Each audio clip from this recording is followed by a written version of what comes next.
everyone, Dr. Jeff here with you again this week with student Colin.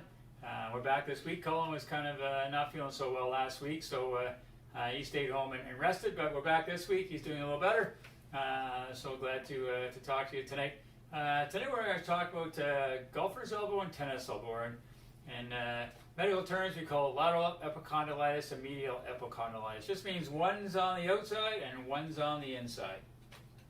So this can happen through a multitude of ways. One is which an overuse injury. So what can happen is if you play too much tennis over the weekend or too much golf, or if you take on a new project at home and you're screwing in some drywall or you're opening up some pickles, and that can cause sort of that strain onto the tendon.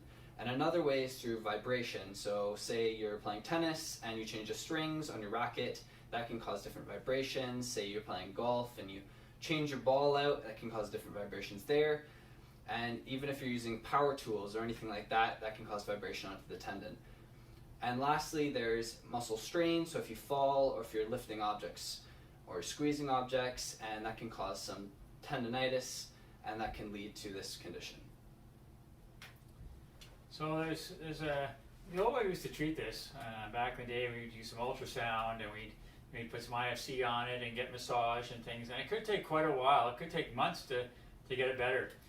Today, with the newer technology, shockwave is the number one thing. It has shown to be 92% successful in treating tennis elbow or golfer's elbow. It usually takes about 5 or 6 visits to get rid of it.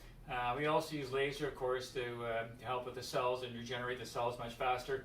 We'll also do something called ART, active release therapy, on where I'm actually moving the muscle around. It's not very pleasant when I do that, but it really gets the strength back in the arm. One thing, if you want to continue playing golf or playing tennis or doing your renovations at home, we can get you a brace. Essentially just clamps onto your elbow here. The whole idea is just trying to stabilize the tendon where it attaches at the end points around the elbow. That's also something you can use for prevention. So somebody that you always seem to get tennis elbow when you go back in the fall to play squash, or in the spring to start to play tennis, and this tennis elbow seems to come back all the time. Again, something you can put on to try and prevent this from happening. So you really need to get this treated. If you don't get it treated, it can be really bad. I've had tennis elbow so bad that I could burn a hole in my badminton racket when I was hitting.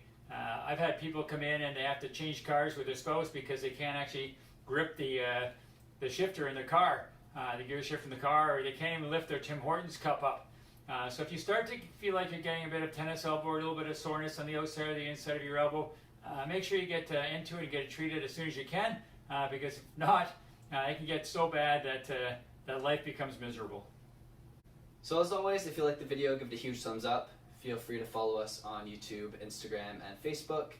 And if you have any questions about what we talked about today or previous videos, feel free to email us at jgoldsworthy@goldsworthywellness.com. And as always, here at Goldsworthy Wellness, we got your back.